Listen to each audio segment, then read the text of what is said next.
So how should you go about choosing a solicitor when you've decided that you want one?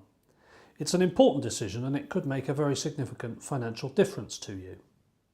Well, I would suggest that the three things you really need to take into account when you're deciding which solicitor to choose are competence, location and price. In terms of competence, it's difficult to assess in advance how good your lawyer is going to be. One of the best ways of finding a competent lawyer may be to try and get a recommendation from someone you know. So if you know someone who's been through the divorce process, ask them what their lawyer was like. But be a bit more specific about it. Ask them, for example, how responsive the lawyer was when the client was asking them something.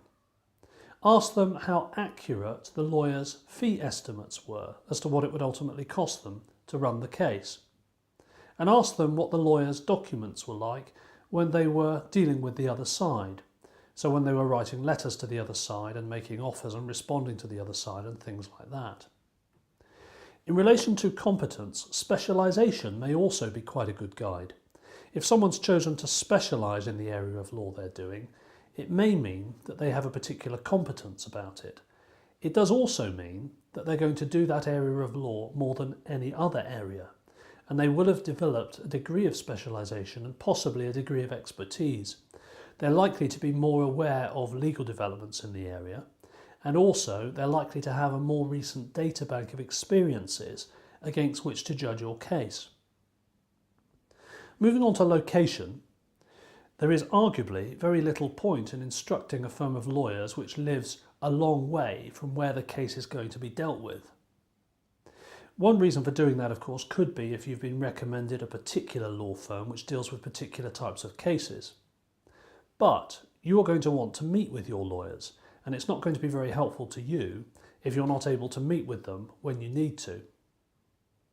It's also a case that if a lawyer is local to the court where the case is being heard, they're likely to be able to tell you about that court's local practices, and they're also likely to be able to give you a view on what a particular judge is likely to think of a particular issue. For example, how long a husband's maintenance order should last. So if you get a lawyer a long way away from you, it may disadvantage you, both in terms of them not knowing the local court, and also logistically in terms of you having the opportunity to speak with them and to prepare the case. The final thing you need to think about when you're choosing your lawyer is the price. How much is it going to cost? There is a whole spectrum of law firms out there, some of which will charge you quite a lot for your legal case and some will charge less. When you are looking at law firms to instruct, you need to ask them about what their charging rates are and need to ask them for an estimate of what they think your case will cost. Accurately predicting how much a legal case will cost, however, is not easy. It will depend very much on a number of factors, including, for example, how difficult the other side are, how much the assets are worth, and how complicated the facts of the case are. When you are then looking for the law firm to instruct, based upon these three factors, where should you go? Well, the most straightforward answer I can give you to that is to go on the internet. There's an enormous amount of information out there now about which law firm you could instruct. Most firms have their own websites and there are various directories available. For example, if you searched for Divorce Solicitor Bristol, you would come up with a large number of solicitors offering divorce services in Bristol, and then you can consider those sites based upon location, based upon competence and based on price when you're making your decision as to who to visit.